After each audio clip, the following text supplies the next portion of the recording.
तर राज ठाकरेंना कल्पना देऊन आम्ही शिंदेंना कल्याण डोंबिवलीमध्ये पाठिंबा दिला। मनसेचे नेते राजू पाटलांनी ही प्रतिक्रिया दिली। पक्ष वाचवा आणि फोडाफोडीचं राजकारण टाळण्यासाठी शिंदेंना पाठिंबा दिला।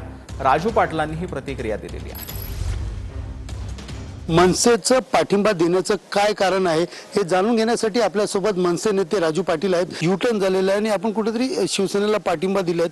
वेगवेगळ्या टीका आपल्यावरती होत आहेत, काय सांगाल? बीजेपीच्या लोकांकडनं आमच्या लोकांना नंतर आमच्या नगरसेवकांना फोन यायला लागले की तुम्ही आमच्यात या। माझ्या नगरसेवकांना काय या लोकांनी दबाव टाकून किंवा काय आमिष दाखवून फोडू नये यासाठी एक काळजी म्हणून बाजूला घेऊन गेलो।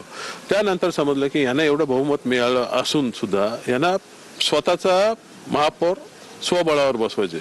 मग अशा वेळेस समजा परत तेच आमच्या शहरात घडणार असेल, फोडाफोडीचं राजकारण घडणार असेल, तर हे मला कुठेतरी थांबवायचं होतं। त्या अनुषंगाने आणि माझ्या पक्षाचं काय अजून काही नगरसेवक फोडले किंवा काय केलं तरी सावधगिरी म्हणून फक्त आणि फक्त माझा पक्ष आणि त्या लोकांचं हित यासाठी मी हा पाऊल उचलला। बघा मी काय केलंय काय नाही केलं ते माझ्या साहेबांना कल्पना दिली मी नंतर, आणि जे झालंय गोष्टी ती कुठेतरी पक्ष हितासाठी पक्ष वाचवण्यासाठी केलं हे त्यांना कळलेलं आहे। त्यामुळे मला नाही वाटत माझ्या साहेबांना असं वाटेल।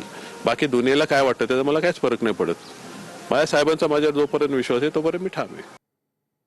तर चंद्रपूरमध्ये मनपासाठी काँग्रेसमध्ये गटस्थापनेवरून पेच निर्माण झालेला आहे। खासदार प्रतिभा धानोरकर 13 नगरसेवकांना घेऊन गटस्थापनेसाठी आयुक्तालयात पोहोचलेल्या होत्या। यावेळेला वडेट्टीवार समर्थक नगरसेवकांनीही गटात सहभागी व्हावं असं आवाहन प्रतिभा धानोरकर यांनी केलं।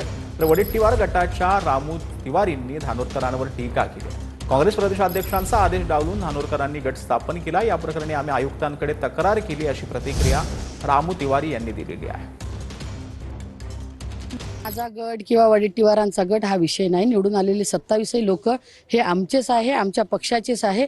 पण आता ज्या पद्धतीचं राजकारण झालं, अर्धे इकडे गेले अर्धे तिकडे गेले, पण पक्षाचे निवडून आलेल्या लोकांचं पक्षात स्वागत आहे, पक्षाच्या गटात स्वागत आहे। त्यांनी केव्हाही गटात सामील व्हावं। आता एकच गट राहणार असं मला नक्कीच पक्षाचा ऑथराइज गट म्हणून 2 गट वेगळे होऊ शकत नाही। पक्षांतर्गत कारवाई ही त्या ठिकाणी होईल। त्याच्यामुळे प्रांताध्यक्षाच्या आदेशानुसार जे नाव त्यांनी सांगितलं होतं तोच गटनेता आम्ही या ठिकाणी केला।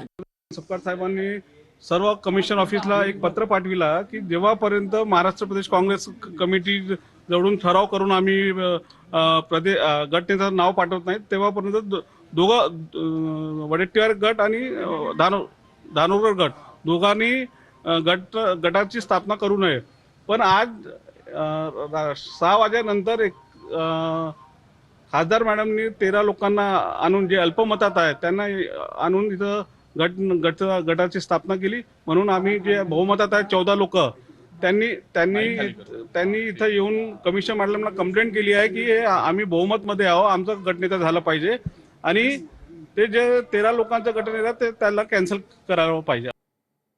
तर महाराष्ट्रातील माणूस एफडीआय आणण्यासाठी सक्षम झाला तर पोटात का दुखतंय? दावोस दौऱ्यावरून विरोधकांनी केलेल्या टीकेवर मंत्री उदय सामंत यांनी ही प्रतिक्रिया दिलेली आहे। 3.5 वर्षांपूर्वी विरोधकांचं तोंड बंद करण्यासाठी विधानसभेत व्हाईट पेपर काढला होता असंही सामंतांनी म्हटलेलं आहे। माणूस जर एफडीआय आणण्याएवढा सक्षम झाला तर पोटसूळ कशासाठी? उलट आनंद असला पाहिजे की महाराष्ट्रातला माणूस वर्ल्ड इकॉनॉमिक फोरममध्ये जातो, स्वतःच्या ताकदीवर एफडीआय आणतो आणि ती इंडस्ट्री महाराष्ट्रामध्ये सुरू करतो। खरं तर अशा महाराष्ट्रीयन उद्योजकांबद्दल आत्मीयता असली पाहिजे, त्यांच्यावर टीका करून उपयोगाचं नाही। एकदा व्हाईट पेपर काढला ना मी 3.5 वर्षापूर्वी याच विरोधकांचं तोंड बंद करण्यासाठी असं म्हणणार नाही, त्यांना समजून सांगण्यासाठी।